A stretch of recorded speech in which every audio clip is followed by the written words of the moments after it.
gosh, they want you to narrate it. Okay. We are live. Thank you. Good evening. I'm Dr. Robert Schaap, Superintendent of Schools, Mamaroneck. Thank you for joining us for this evening's middle school town hall, our panel discussion. In a moment, I'll have the opportunity to introduce our panelists. I want to thank the many parents who submitted questions earlier today for our panel conversation. And we plan to frame the evening or our conversation around three main topics: update on end of year activities. We're going to kind of spend a little bit of time just talking about transition planning for the remainder of June and planning for ahead. And then we want to focus in on lessons learned from remote learning and the road ahead, road forward, and really address what's on the minds of our parents. I would like to take the opportunity to introduce our panelists here this evening. We have Board of Ed President Paul Bulova joining us, Assistant Superintendent for Student Support Services, Dr. Norma Mazzoni, Assistant Superintendent for Curriculum Instruction, Annie Ward. We have Hommocks Principal, Ms. Emily Macias Kaplan, Assistant Principals Rob Andrews, Margaret Groninger, Irene Iannuzzi, and Guidance Counselor Tim Nelson as well. So thank you all for joining us. I want to mention that it is our hope to organize in the coming weeks grade level parent I'd say question and answer or forums, so that parents can have the opportunity within a grade to just ask specific questions about life ahead at Hommocks or anything that's on their mind. So thank you. Before we officially begin our conversation, I want to mention that maybe Annie, you can touch on it. We're in the process of organizing a parent survey to distribute in the weeks ahead. And our hope is to seek parent feedback, input on remote learning, really targeting our households. That is to understand that some families have a child in a particular level of school and some are across the system. So maybe Annie, you just want to give a headline on that? Sure. Yeah. Good evening, everyone. So a group of us have been meeting about this and looking to send out this parent survey, as Bob mentions, sometime I would say within the next 2 weeks. And what we're trying to figure out is the right level of detail of the questions, recognizing that there is such a thing as survey fatigue, but how do we recognize that people might want to give varying amounts of feedback, also recognizing that the experiences, if in families that have multiple kids, that one child's experience, as we've heard from many parents, may be very different from another child's experience. So it might be difficult. We do plan to send out the survey, as Bob said, by household and have boxes to click in terms of at what levels, elementary, middle, high, families have students, and that would generate the appropriate questions at that level. But I think we're working out the idea that some people may actually choose to submit multiple surveys if they want to give different feedback child by child, but also to have sort of a branching opportunity that we're able to capture data efficiently, but then give people that want to go into more depth and detail the opportunity to do that. So that'll be forthcoming probably within the next 10 days or so. That survey will be sent electronically to each household in both English and Spanish. Thank you, Annie. And we certainly welcome parent feedback and want to find an opportunity that we can, in some ways, communicate what was shared with us from parents across the system. Maybe we could take a moment to start the discussion. And Emily, I'm wondering if you can just give us an update on the end of year activities in Hommocks that are planned and well underway. Great, thank you, and good evening to everybody. I want to just take a moment to just thank all of the parents out there. Especially over the past couple of weeks, we've been talking a lot about the car caravan. It's something that I think will be a lasting impression at Hommocks for many years. We want to say thank you. We know that connections that we make with our middle schoolers is at the top of our priorities at Hommocks. And the car caravan was just really a beautiful example of our community coming together. So yes, Bob, we have a number of tasks that we're working on to prepare for the transition into next year. One of the big ones that we're working on is the schedule. We're working on building the 2020-21 school year schedule. And to really support us in that effort, we've We've asked our counselors to meet with our 5th grade teachers across the district.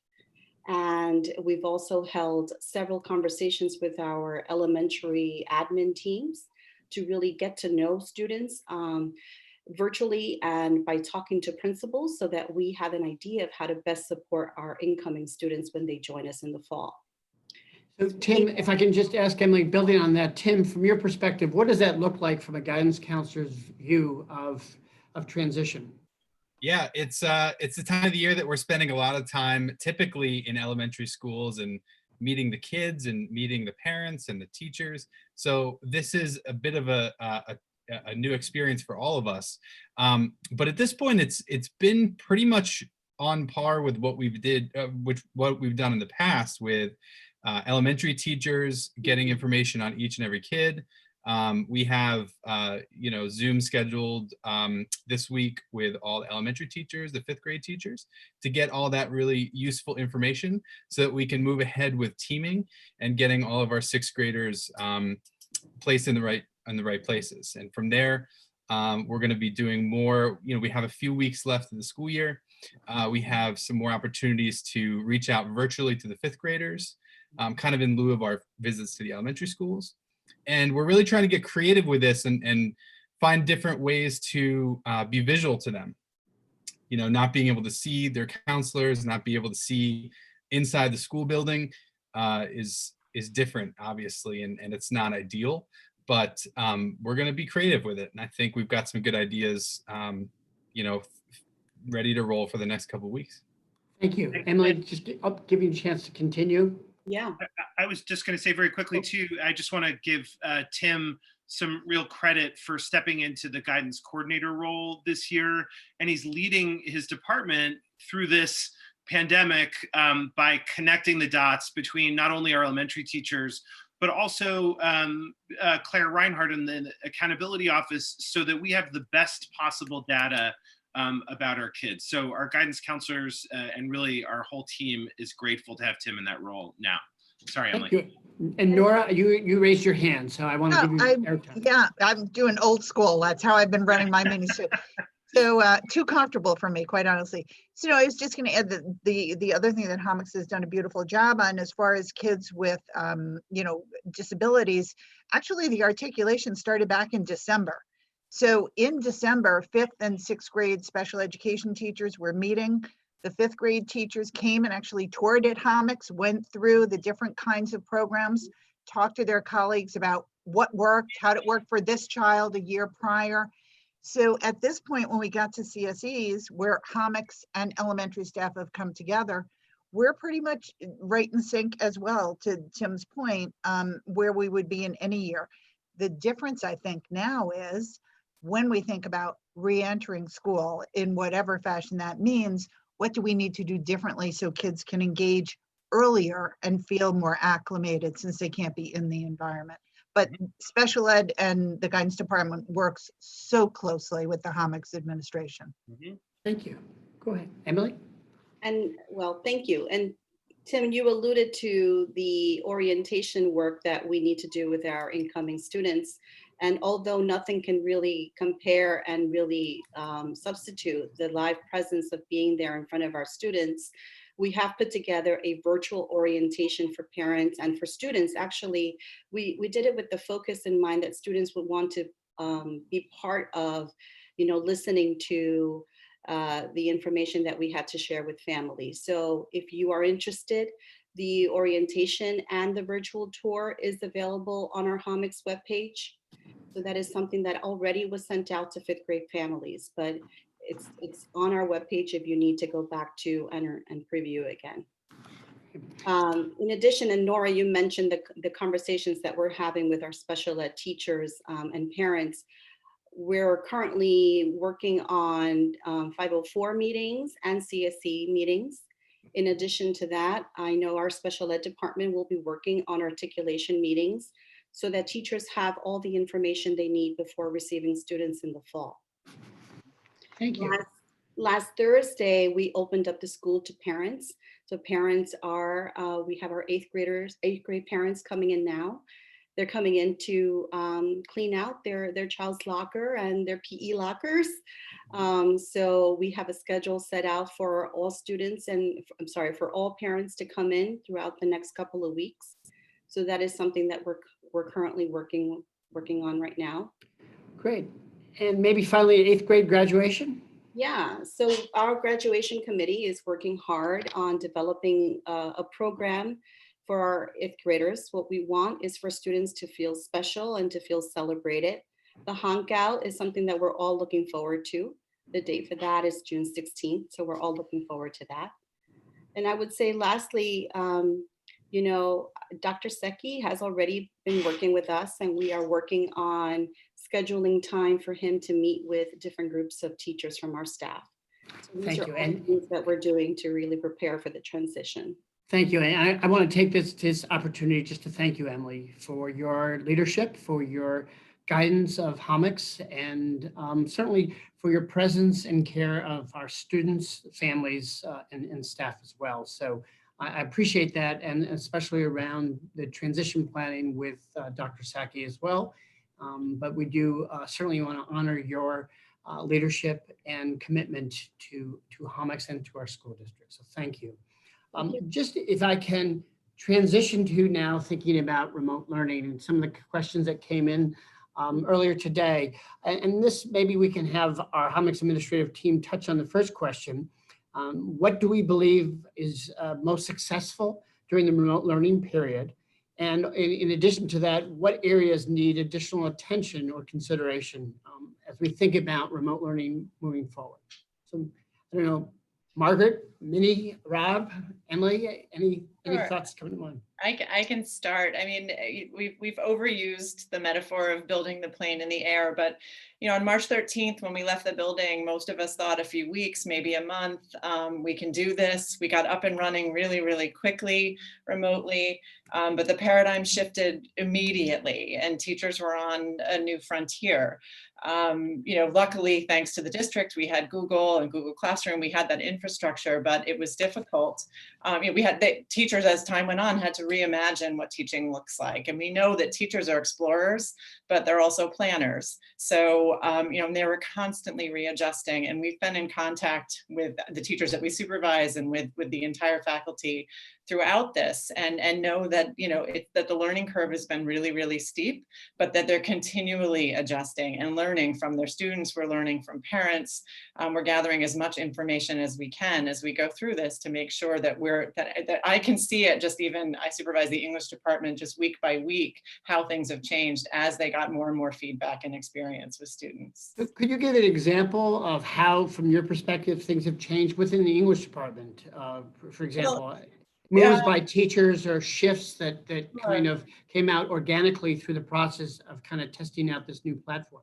Sure. Well, one thing that teachers do, English teachers do a lot of, is give feedback on writing. And they had to, you know, all of a sudden they're not in front of students. So where they would run a writer's workshop in their classroom and be able to check in on students and have students work with each other and give each other feedback. I think at first they struggled with ways to do that. And they wanted to collect a lot of writing from kids. You know, low stakes and high stakes writing and give them feedback. So a lot of teachers, they work together to find different ways to give feedback quickly. And again, you know, that I'm not going to say that we've perfected that, but several teachers have been using, they've found different platforms to give voice comments. Actually, I have a 7th grader, and he delighted in getting his essay back and hearing his teacher's voice as she went through his essay and gave him wonderful feedback, constructive feedback on his draft before he finished it.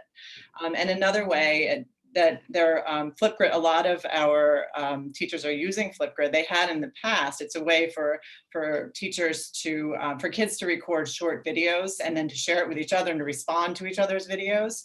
And the English teachers are finding that it's another way for students to demonstrate their learning and their thinking as they're writing and generating ideas, and that a teacher can see 100 1-minute videos and assess their learning that way. So I think, you know, that's been a lot of their focus, is how do I keep in touch with my students? I have 100 or 110 students. How am I giving them meaningful feedback? How am I assessing how they're doing in ways that, you know, when they were in the classroom, they could do that easily.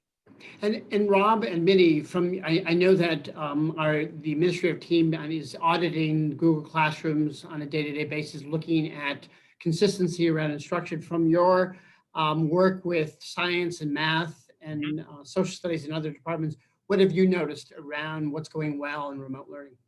Yeah, I mean, I can start. I think the first thing that I just want to acknowledge, and I really wish we could see all of the parents out on the other side of the screen, so to speak, because what teachers have reported in our many conversations with them, are that parents are partners more than ever.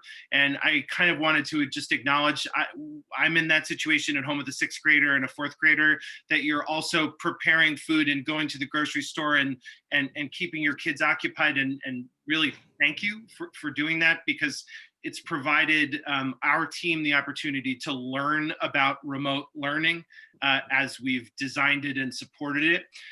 So, I supervise the science department, and what we've seen in 6th and 7th grade are wonderful examples of teachers being creative and simulating some of the lab experiences that they do in the classroom at home. Whereas, for instance, if a student had, needed the materials to build a roller coaster that we have at Hommocks, that teachers have adapted their lesson plans and their projects for kids to meet the standards that those projects speak to. And I if I could say anything and communicate anything, is the excitement that teachers express, certainly to me, and I know to my colleagues, that they are feeling actually really creative. I think it's a struggle for them, and I think they would say that it's been a hard road, but they are experiencing incredible moments of sort of creative breakthroughs. And I can give you a specific example in 8th grade, where, typically and on an annual basis, we look at the regents as an indicator for proficiency and success. But what I would say is that, a high score on the regents is really just an indicator that standards have been met. And our new standards, our next generation science standards that we're really calibrating our curriculum towards, are almost better met through project-based learning. So our 8th grade team has reinvented learning through remote sort of pathways, and ask kids to do a local geographical history. And so what that should look like at home is a slideshow with photographs from backyards and photographs of how the light is hitting the trees in their communities, and creating an earthquake archive. So I'd say, actually, on some level, we have a lot to build on moving into next year, because teachers have really been able to talk about standards with kids and talk about inquiry in science. So on my end, I would say that teachers are creative and sort of excited and asking for professional development over the summer. And the last thing I'll say is they miss your kids so much. That's the first thing that they say is, I miss seeing their faces in my classroom. Thank you, Rob. And Minnie, would you like to just add your perspective on remote learning at Hommocks? Yeah, good evening, everyone. Thank you so much for being here. I'll kind of talk a little bit about the math department. In math, I think some of the really positive things that have come out of remote learning are actually collaboration. Interestingly enough, this has actually forced them to kind of see the beauty in more collaboration. Not that they didn't collaborate before, but really increasing their efficiency, idea sharing, and just really just staying in touch with each other so that they are all on pace with the same curriculum. And that's been really nice to see that cohesion across teams in the math department. I would say another thing to congratulate, and I'm going to echo. I think we have problems with Minnie. We have a frozen. They've come up with not only creative ways to reach kids. I think many of the math teachers were first. Okay, well, I apologize. We seem to be having challenges, Minnie. I'll let you finish up now if you can. Oh, sure. Oh, my connection is unstable. Okay. Yeah, just being creative about ways to connect to kids. That's been definitely a plus. Also, I've seen an outgrowth in terms of projects, also project-based learning. So we've seen a lot more hands-on application type of not just assessments, but just really like fun things that they've had to apply math concepts such as collecting data, creating data tables from it, analyzing statistical measures, finding the surface area of real world objects, doing a social distancing project around surface area. So there's been lots of really cool, innovative stuff. And I just hope that we can build on that and just, keep going with the positivity that's happening. Thank you. So adding to it, Andy, if I can ask you, in terms of where we need to focus additional attention, when you think about from vantage point, not only Hommocks, but just overall and remote learning, what comes to mind in terms of the priorities for additional attention and focus and capacity building? Oh. We're all getting better at these skills. Yeah, I mean, there's so many. It's really interesting because when I flip back through my notebooks and I go back to the first week of March, right, as we were gearing up for this, we were embarking, we were entering a tunnel where we had absolutely no idea of what was going to lie on the other side. We had no idea what the length of the tunnel was, et cetera. So I think that that as you've heard from this panel, we're so proud of the ways that teachers and families really, I mean, we had no choice, of course, other than to embrace it and to move forward. But that explorer spirit that Margaret describes, I think is what I've really been seeing.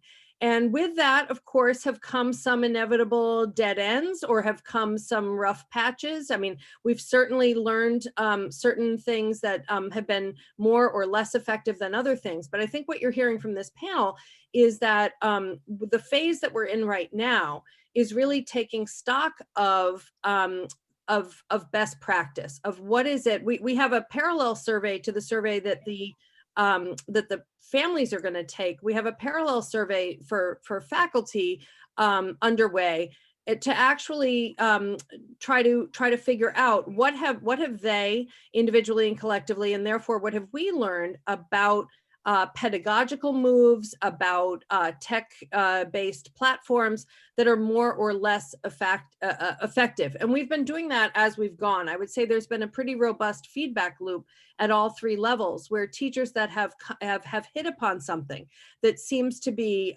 practical and efficient and robust and yielding good results, how can we then spread that and try to make that more systemic? And that's where we've been very well resourced by at the middle school, our department chairs, our leaders in each discipline, as well as our tech coach, Mike Sammartano, supports the secondary level, Jesse Dancy at the elementary level. So we've tried to be as nimble as possible, that if somebody finds something that, that is working, how do we make that more systemic? And that the structures that we have in place of department meetings, of grade level department meetings, team meetings, those things we've moved into the digital environment. And so we, those routines and those structures actually enable us to do that.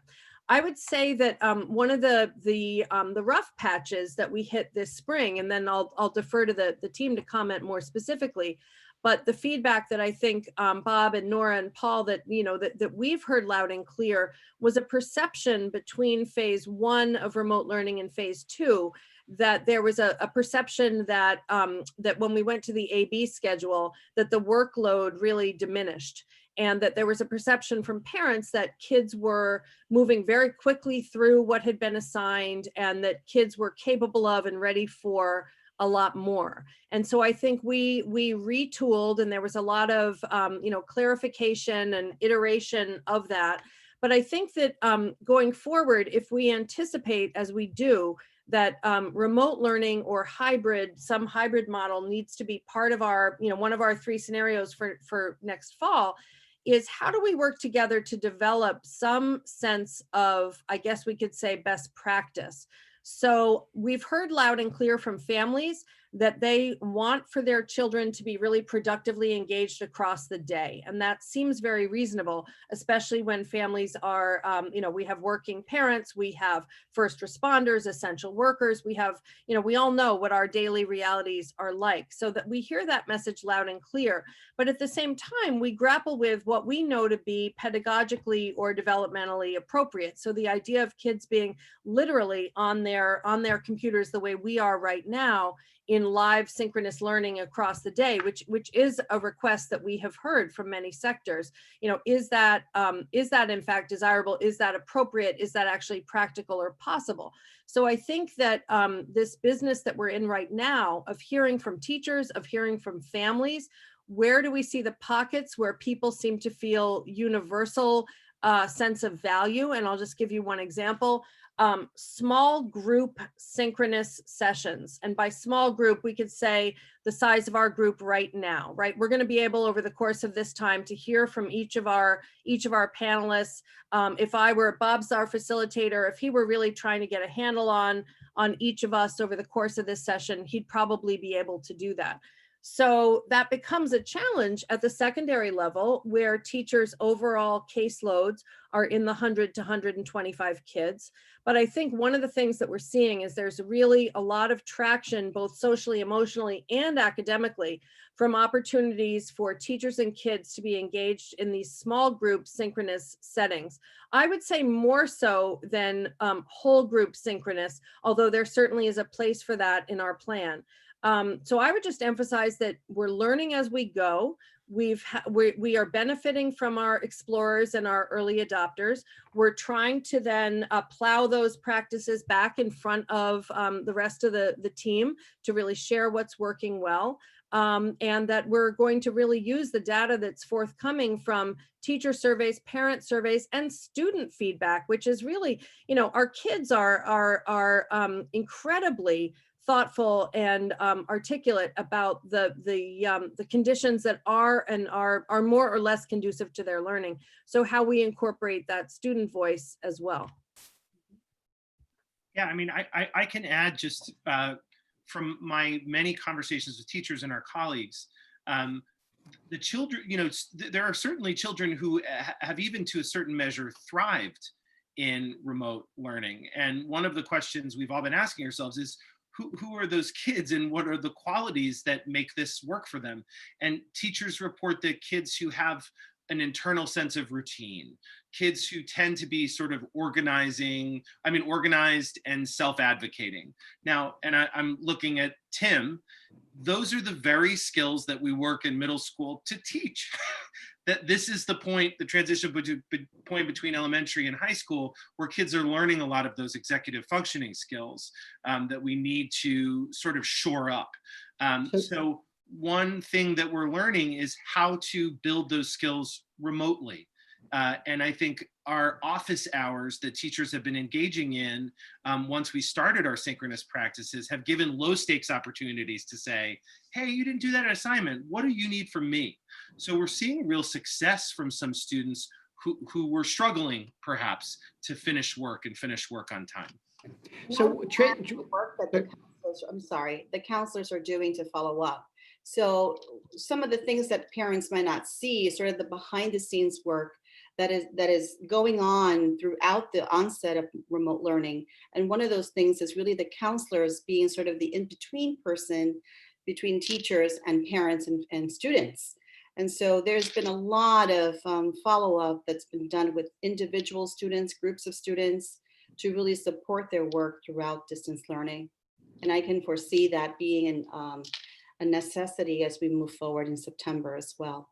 Thank you. And so when we think about end of year assessments, and I know that as the state had announced that they were canceling the regents and state testing, this is actually a two-part kind of question. One, what is planned for cumulative or end of year assessments across our subject areas? And two, and Nora, maybe you can talk about this as well, when we think about students returning and assessing where they're at, the starting point, and the challenges there, how we're looking both at the academic measures of progress and readiness, as well as social emotional, meeting the needs as well. So one is more straightforward.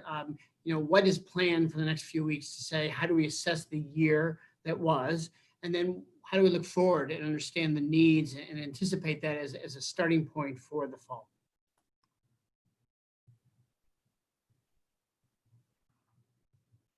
Rob, I assume Hommocks is going to start. No, okay. Yeah, I can certainly jump in. So in talking to our 8th grade Regents earth science teachers, if you were to ask them what their biggest concern is, it's that kids are ready to hit the ground running in high school.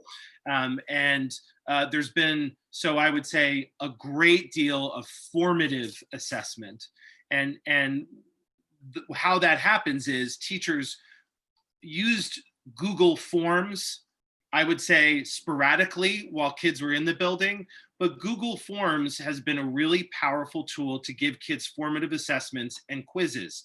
And I'll just give a simple example.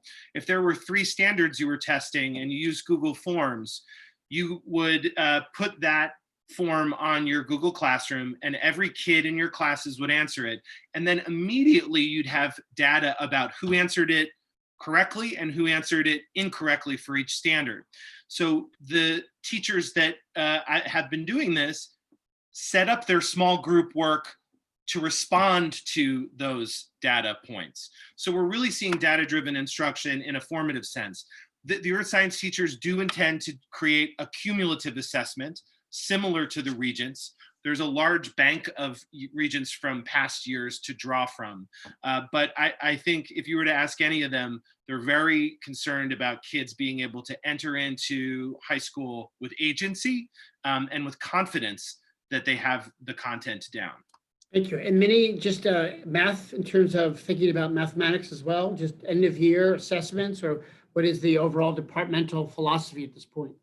Yeah, so, math teachers love to give assessments. So that has not dwindled during distance learning really at all. So, I think the first few weeks, teachers were less, gung-ho about giving assessments. But once we knew that this was kind of going to be for the long haul, they've been using, same as science, they've been using Google Forms, exit tickets, quizzes, and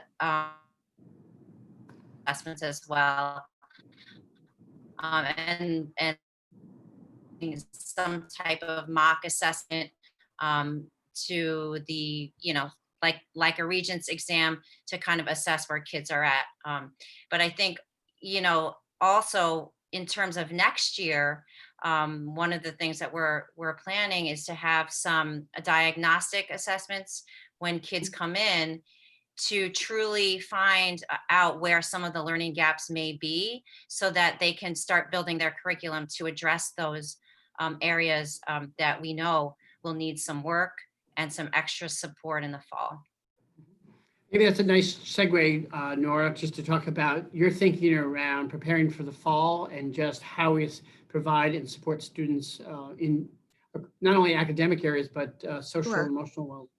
Sure, and I'll kind of talk inside and outside of special education because that's most appropriate in this sense. But I do want to just step back and just connect to something that the team was talking about when we asked, what have we learned about remote learning? When we talk about students with disabilities, wow. I think that the barriers towards accessing instruction are so deep and complex when you add a disability on top of what's a new environment in general. And so, in special education, it's almost like there's 3 layers of learning. You had the general education teacher that's learning a new method of instruction, and then a special ed teacher coming in who's trying to learn and adapt and modify and clarify. And then you've got a student who's learning. So those 3 levels of learning take so much, it's such a toolbox, because you almost have to learn how to negotiate synchronous and asynchronous at the same time. How do I post a video and then clarify in another room, on Zoom? How do I get enough information so I'm not, getting to the point where our kids were opening, Google platforms in the morning and going, oh my gosh, what do I do? So where Rob was talking about office hours as a vehicle for executive functioning, the special ed teachers were thinking about, how do you teach? What do you do in the morning when you click in first and you see it all so you don't shut down?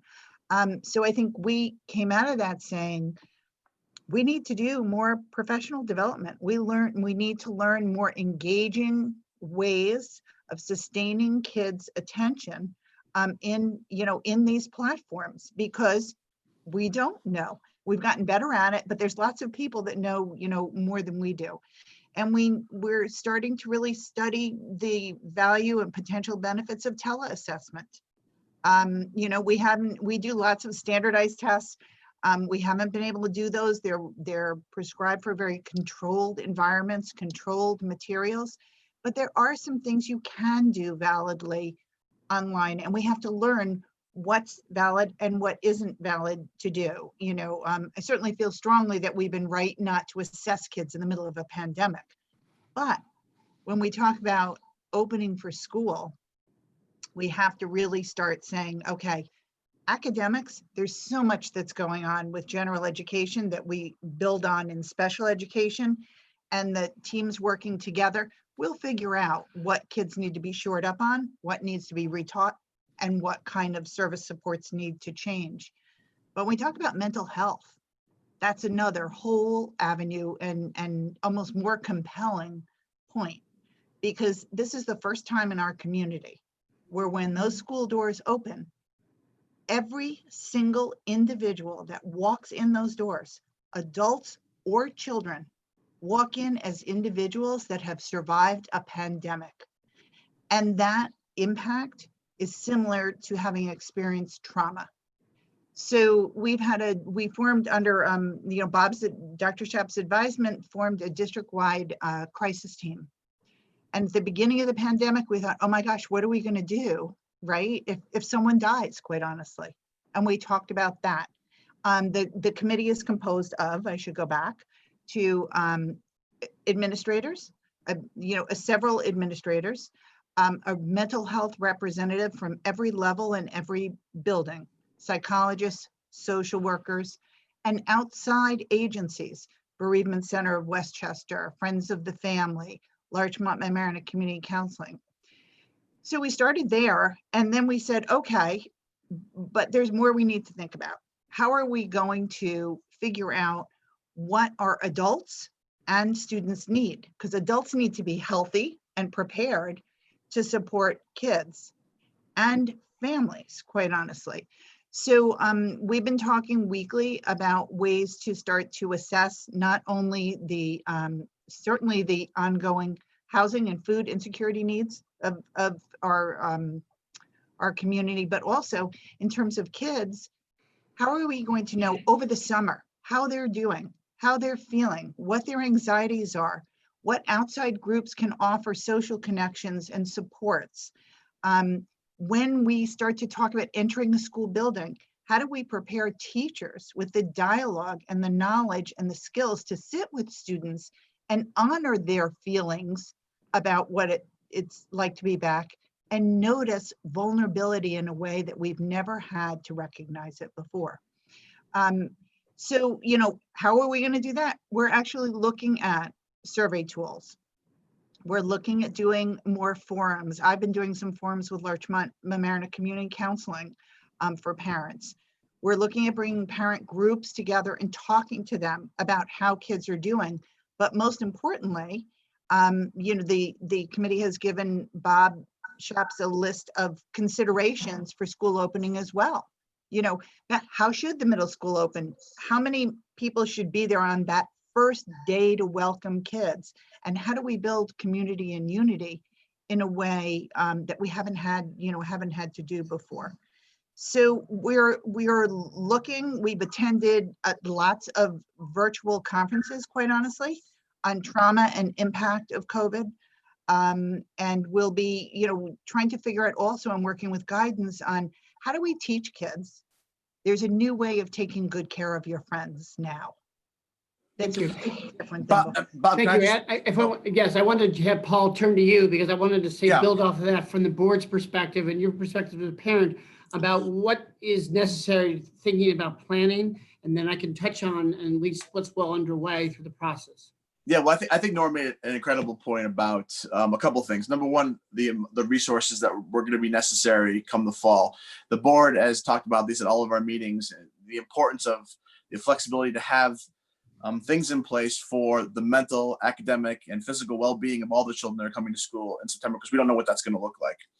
I think the other important aspect of the communication process that Nora was talking about is consistent communication. I think it's important that we are consistent with how we communicate with the community about understanding and evaluating how they're feeling and relate to how they're feeling. We're all parents, we understand that, but I think it's important that the district communicate with our community members to make sure that we understand and that we're doing all we can to help them moving forward. I think that's a really important consistent message that people need to hear in this time, especially in this time of crisis, because people are looking for reassurances, and I think that's a real important aspect. I know we've communicated, but I think being consistent is the key to that. And also the other important part is the PTAs. I think the PTA should get an important shout out here because they play such an important role in the linkage between the administration, the board, and also the community. They all are heavily involved, obviously, with the school, do an amazing job.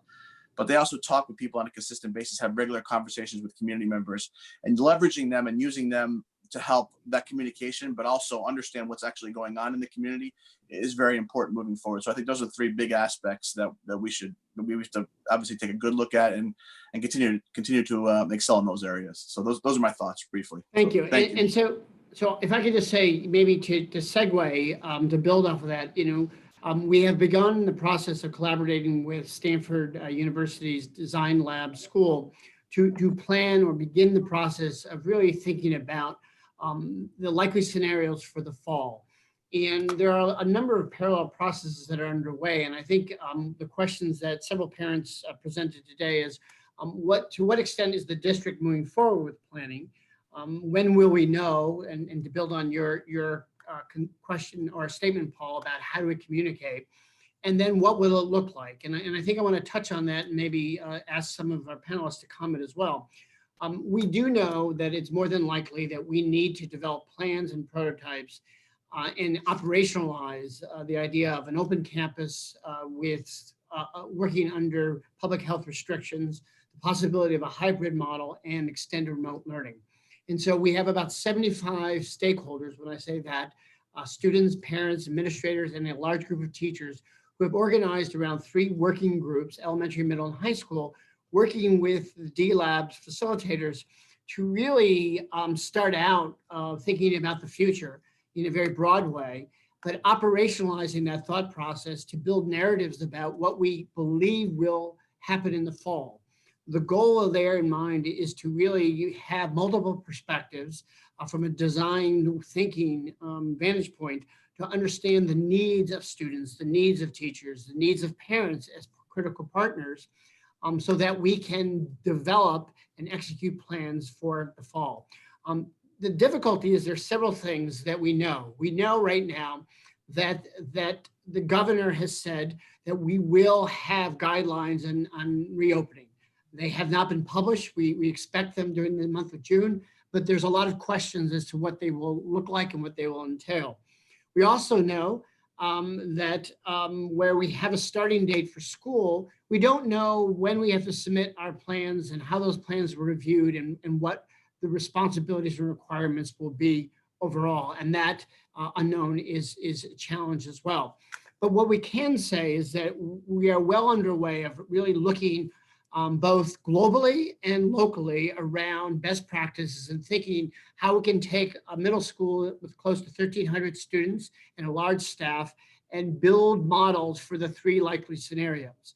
How do we understand the possibility that some students won't be able to attend the school based on health considerations, and what would remote learning look like throughout the year, and so on and so forth. So we've launched this work. This will continue through the first 10 days of June, and we hope to end up with described identifiable plans for each of the scenarios. Then the work then becomes is really rolling up our sleeves and really developing schedules, looking at health and safety, looking at well-being practices, understanding the role of the teacher, development of professional development to build capacity, and all that's underway.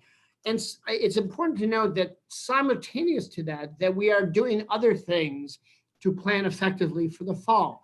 We have worked in contract with our architectural firm to evaluate the square footage of our facilities, to look and understand under guidelines for social distancing, how many students can fit within a particular classroom across the system. How can we repurpose large school areas and look at outdoor spaces at schools to provide instruction and what that will take going forward. We are looking at technology in terms of investing in technology and platforms and evaluating learning platforms to strengthen delivery of remote or a hybrid of learning. We're trying to understand the impact of transportation, food service, and so on. So all of this is well underway. And the goal is to continue to, as Paul, to your statement, provide ongoing communications, but also bring people into the process so that there is some good feedback from stakeholders, from parents, and we can take advantage of what people know, what people are concerned about, and strengthen our resolve to deliver what I call a opening, not reopening, for the fall when that should happen. So all of this is well underway, and there's so many layers to it. And I think it's going to take a collaborative effort, but also the buy-in and trust of our parents going forward. So that really is kind of an update as to where we are. I think now maybe what I could say is really asking our Hommocks team to talk about the nitty-gritty, that is the specifics. So how will sixth graders moving into seventh grade understand the schedule and organize things? What is the status of Dos Caminos for next year? How will incoming fifth graders feel and get to know the school as we think about the start of school? So I want to transition back based on those comments. So let's maybe start Dos Caminos. I know there's been a lot of planning and discussion, and I know we can have a separate meeting to kind of give a full version of what is happening and thinking around Dos Caminos. Because one of the questions is Dos Caminos, will there be Dos Caminos or a dual language middle school program next year? We are excited that we are going to continue with Dos Caminos next year. We've had a very successful year with our current students, and we look forward to welcoming the new batch of students. Great. Thank you. And then in terms of planning just the schedule, Rob, thinking about the priorities around transition back, any additional comments on that? I noticed Tim Nelson is on a green screen right now, but Tim's my partner in this work, as well as Margaret and Minnie. We have to plan for a full opening, because that's what a master schedule is. It's where everyone in a building goes, and we're full steam ahead. But what's been very exciting actually about this remote space, even thinking about schedule, is the way that teachers from different disciplines have been able to communicate with each other. So I want to take this opportunity to really acknowledge our unified arts teachers, our music teachers, our physical education teachers, who have made critical connections with our core teachers in order to make students succeed. So, for our incoming sixth graders who are planning to be part of a musical ensemble, it's going to happen, and it's going to happen beautifully. Our teachers have created virtual spaces for kids to play, practice, and appreciate music together. We have our incredible family and consumer sciences teachers who have connected. This is just a very short story. A student who had been struggling to finish his work connected with Betty Comerford, one of our rock star family and consumer sciences teachers, and he sent her a picture of 2 fried eggs. And he said, "This is the only thing that I've been really proud of over the last 2 days." She sent that picture to all of his core teachers, who said he hasn't done any work for a few weeks. They talked about the fried eggs, and he's completely turned around his remote learning experience and is producing work. So when we talk about schedule, we're really talking about sort of the mosaic that is Hommocks. That is a group of dedicated core teachers, but also a huge core of unified arts, music, and PE teachers who are sort of chomping at the bit to start their practices with sixth graders next year. Thank you. And when we think about the needs, and I know you mentioned it, Nora, about how we'll manage to deliver support for students under special education or IEPs, as we think about this transition, what are maybe the salient points that come to mind? Well, so I'll start in the easiest part, which is if we're back in the building, which is what we, what we hope. But if we're actually back in the building, what parents can expect, this actually applies to both. It's a better way to start. So because all the kids will have been scheduled by Rob's magic scheduling, getting everybody in the right place, each child will have a contact teacher, so to speak, and that will be the special ed teacher that will take the primary, responsibility over their services, along with the psychologist and the guidance counselor. That contact teacher will be in touch with parents before school begins. Maria Albano, who's the department chair for special ed at the Hommocks, will make sure that the department is starting to think about how do we connect kids to teachers prior to coming to school, so that if they get to school physically, they know who they're looking for, because before that we'd bring kids in. If we're in a hybrid environment, that's going to take a level of thinking and through that will be, I'm not prepared to speak to, quite honestly, because we'll have to determine who, when, and to what degree. There are kids with significant disabilities that can't access remote learning like others can. So we're going to have to really look at it very carefully, and again, always overlaying it to what's going on to make the best decisions in an individualized manner for kids. But we'll communicate it, and I will send an update to parents as I did earlier in this. I wanted to thank you. First of all, thank you. I wanted to just comment. There's a question that came in about summer programs, and we're in the process of investigating the potential, the possibility of developing some summer courses. We're mindful of the upcoming budget vote on June 9th, and the need in some ways to balance what we can offer based on where we are with the budget and the uncertainty of the state's financial position. That said, we do see the value of thinking about constructing and offering short courses or mini courses that may touch on and support students re-entering in the fall. And so we have an initiative looking at access to Regents math, algebra in 8th grade, and looking at how we can support students. And so there'll be more to come on that possibility, and our thinking about how do we provide additional enrichment and engaging opportunities for students both at the middle school and the high school, knowing that we are not going to have the traditional, what I would say, summer school program at the high school, but we see an opportunity to provide something to a range of students going forward. That is important. It is on our minds, and just trying to make sure that I respond to all. Dr. Shaps, could I just add to that about extended school year services? For kids whose IEPs recommend extended school year services, those will be virtual. Parents will be contacted by one of our directors of special education, Jennifer Monaco, next week, if not before, via letter describing the program. But suffice it to say, it will be about it will be 2 hours of synchronous instruction daily during the 6 weeks.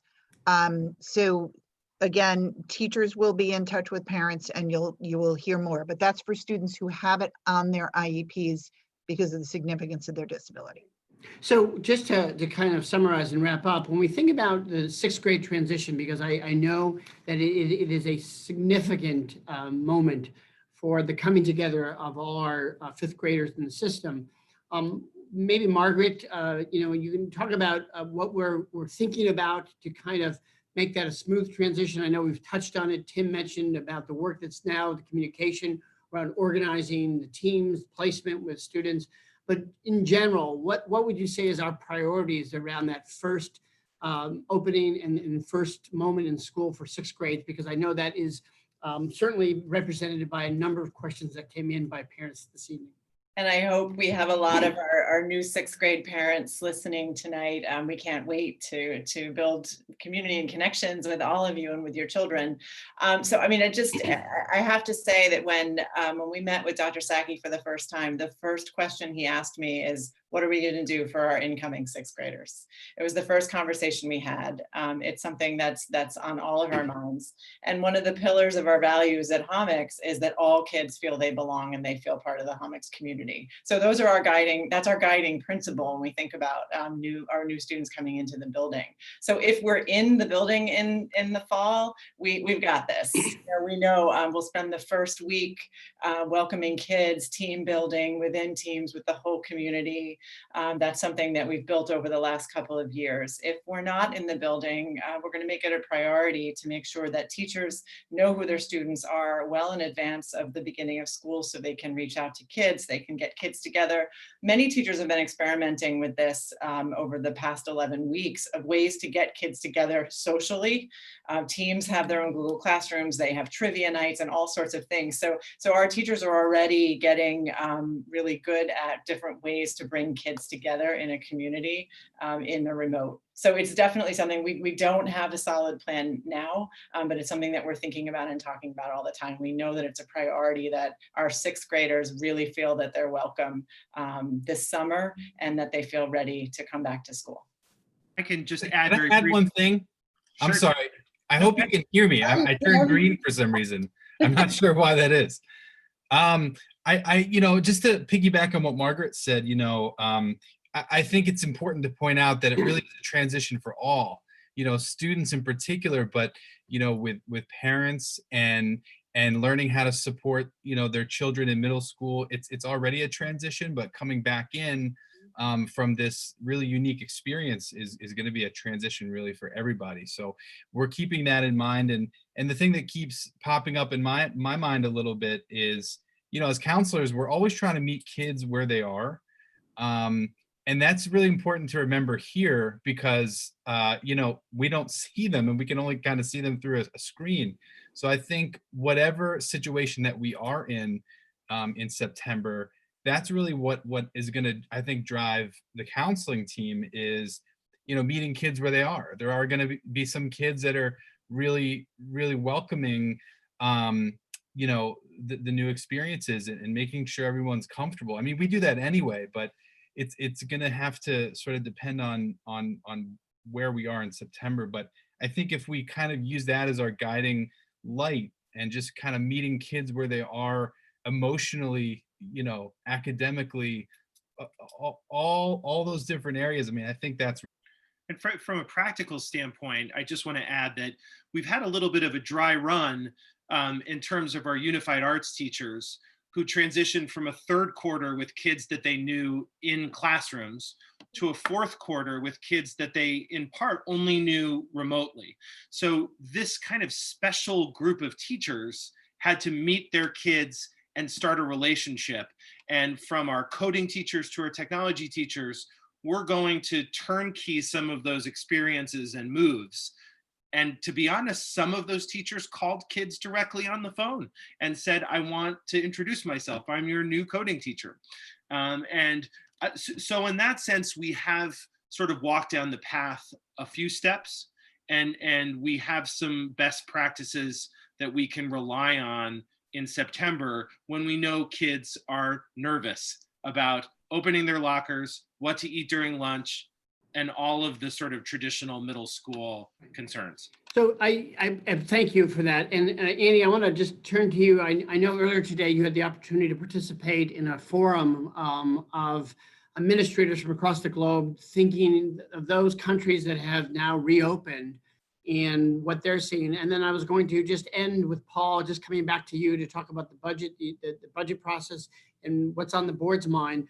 We had talked about hosting this panel discussion for an hour and we've kind of sailed through that, responded to questions. But Annie, any takeaways from today's worldwide discussion for educators, administrators who've been kind of now reopening and back in it post-pandemic?